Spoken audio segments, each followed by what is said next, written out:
ये आपके चैप्टर 1 और चैप्टर 3 की वीडियो हमने ऑलरेडी बना ली। आप देखें चैप्टर 2 लिटरेचर रिव्यू। हमने पहले गूगल स्कॉलर सीखा था, आर्टिकल कैसे डाउनलोड करने हैं, अगर कोई आर्टिकल पेड है तो उसको फ्री में कैसे करना है। अब इसमें दो चीज़ें देखिएगा।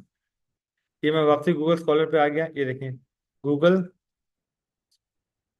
स्कॉलर। ठीक है, गूगल स्कॉलर ओपन कर लेते हैं। अब मैंने इसका लिटरेचर लिखने के लिए 10 आर्टिकल डाउनलोड किए। अच्छा, अब ये देखिए कैसे किए वो भी देख लेते हैं। सामने देखें। अब ये देखें, ये जो इन टेक्स्ट लिखा हुआ है ना, यू एंड जैंग 2008, इससे कहते हैं साइटेशन। क्या कहते हैं? इन टेक्स्ट साइटेशन। और एंड में मैंने इसके रेफरेंसेस दिए होंगे। अब मैंने एपीए फॉर्मेट यूज किया है। अब नॉर्मली हम मेंडले का सॉफ्टवेयर यूज कर लेते हैं, जिसका लिंक मैं प्लेलिस्ट में ऐड कर दूंगा।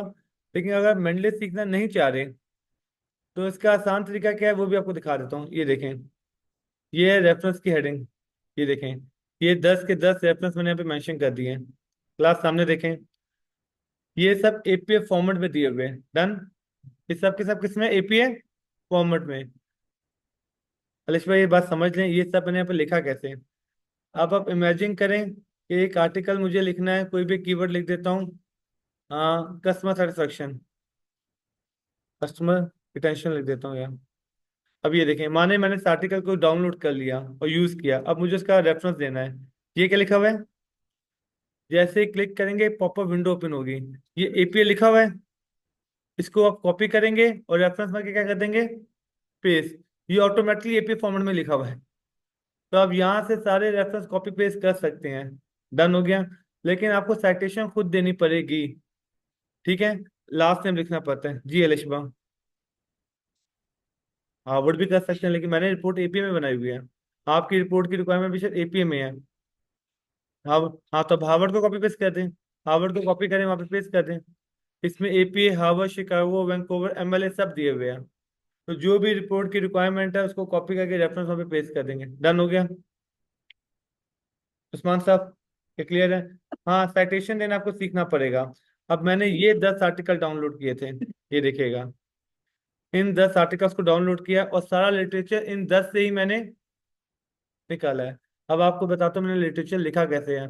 आपको पूरी रिपोर्ट याद होनी चाहिए कि रिपोर्ट में क्या क्या कीवर्ड थे, क्या क्या लिटरेचर था, क्या हमारे ऑब्जेक्टिव थे, क्या प्रॉब्लम थी। तो आपको लिटरेचर समझने में आसानी होगी। ये देखें, मैंने शुरू में 2.1 दे दिया इंट्रोडक्शन। ठीक है, इंट्रोडक्शन मैंने बेसिक इंट्रोडक्शन दे दी। उसके बाद मैंने कहा कि मैं आगे लिटरेचर दे रहा हूँ। पहली हेडिंग क्या है? Factor restaurant choice. ये था ना, हमारा एक ऑब्जेक्टिव भी था। तो अगली हेडिंग देखें, मैंने पूरा लिटरेचर किस पे दिया है। आगे देखें, आगे क्या है? कस्टमर परसेप्शन एंड, देखिएगा, अगला लिटरेचर किस पे दिया है? Customer perception and. अब ऊपर पे मैंने सब मेंशन किया कि उसके बाद मैं वर्ड ऑफ माउथ और कस्टमर लॉयल्टी पे दूंगा। उसके बाद डेमोग्राफिक और साइकोग्राफिक इन रेस्टोरेंट मार्केटिंग, ये बात समझ रहे हैं? उसके बाद मार्केटिंग स्ट्रेटजीज, क्योंकि ये हमारा सजेशन है, कंक्लूजन है। हमने उसको मार्केटिंग स्ट्रेटजीज बना के देनी है। वो एंड में इसकी क्या दे दी? समरी। तो जो मेरे जितने भी की वेरिएबल्स हैं उन सब पे मैंने लिटरेचर दे दिया। अब ये देखें, ये लाइन मुझे कहाँ से मिली? कॉटलर 2009 से मिली, एक ऑथर है बुक का, उसको यूज किया गया था। ठीक है, ये भी एक आर्टिकल था, इसको भी मैंने यूज किया डेमोग्राफिक और साइकोग्राफिक में लिखते हुए। क्लियर हो गया? इस तरह मैंने तकरीबन एक पेज का लिटरेचर लिख दिया, सब की वेरिएबल्स को मेंशन कर दिया। आप चाहें तो ये की वेरिएबल यूज कर सकते हैं, आप चाहें तो अपनी मर्जी से कोई और की वेरिएबल डाल सकते हैं। लेकिन उसकी रेलिवेंसी होनी चाहिए किसके साथ? रिपोर्ट के साथ। ये क्लियर हो गया?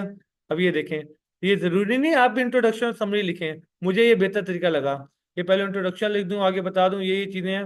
इसके बाद एंड में ये भी मेंशन कर दिया हमारा पर्पस क्या है, थ्योरेटिकल फ्रेमवर्क प्रोवाइड करना work and fire competitive rules के लिए। क्लियर हो गया? तो बस 5 मिनट का काम था। बाकी आर्टिकल डाउनलोड कैसे करते हैं ये हम ऑलरेडी सीख चुके हैं। अगर कोई पेड आर्टिकल है उसको फ्री में डाउनलोड करना कैसे करना ये भी सीख चुके हैं। इस वीडियो में बस हमने एक नई चीज सीखी है, रेफरेंस को डायरेक्ट अगर लिखना हो हार्वर्ड में तो हम साइट पे क्लिक करेंगे, पॉपअप विंडो ओपन होगी, उसको कॉपी पेस्ट कर लेंगे। डन। लेकिन ये साइटेशन देना आपको आनी चाहिए। साइटेशन कैसे देते हैं? लास्ट नेम फिर से स्टार्ट करते हैं। तो मेरा पूरा नाम क्या है? मैं यहाँ पे लिखूंगा मरियम कॉमा 2008, जो भी जिस ईयर का आर्टिकल होगा। अगर दो ऑथर है, अलिशबा नासिर है ना आपका, अलिशबा हुसैन। अब उमैमा मरियम, हाँ, तो मैं करूंगा क्या? Mariam comma and Hussain comma 2008। इसकी मैंने अलग से वीडियो बनाई हुई है, साइटेशन कैसे देनी होती है। इसमें एक टेक्निकल बात याद रखिएगा, आप नोट करिएगा कि एंड में एंड का सिंबल यूज हो रहा होगा। ठीक है, एंड में एंड का सिंबल यूज होता है। क्या मतलब इस बात का, मैं इसको एडिट कर, अब ये देखें, एंड का सिंबल यूज हुआ, पहले ब्रैकेट ओपन हुआ, फर्स्ट ऑथर का लास्ट नेम, फिर एंड का सिंबल, फिर सेकंड ऑर्डर का लास्ट नेम, फिर कॉमा, फिर 2007। ये तब किया जाता है जब आप पहले बात लिख दें, उसके बाद साइटेशन लिखें।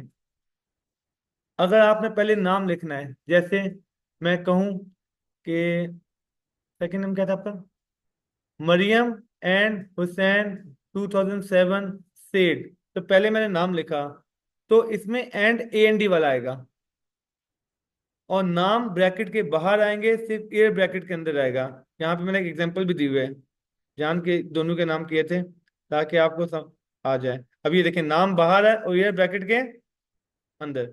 इसका मतलब है जब पहले बात लिखेंगे बाद में नाम लिखेंगे तो दोनों चीजें ब्रैकेट में आएगी, और अगर पहले नाम लिखेंगे तो फिर नाम बाहर आएगा, एयर ब्रैकेट के अंदर आएगा। ये बात क्लियर हो गई आपको। यहाँ पे मैंने दो ऑथर्स को भी यूज किया था, देखता हूँ अगर मुझे मिल जाए। ये देखें, यहाँ पे कैलर आ गया। देखिए आपको कंसेप्ट तो क्लियर हो गया ना। ठीक है, तो इसकी अलग से मैं एक वीडियो भी शेयर कर दूंगा ताकि, क्योंकि आपने मैनुअल देना था। क्लियर है।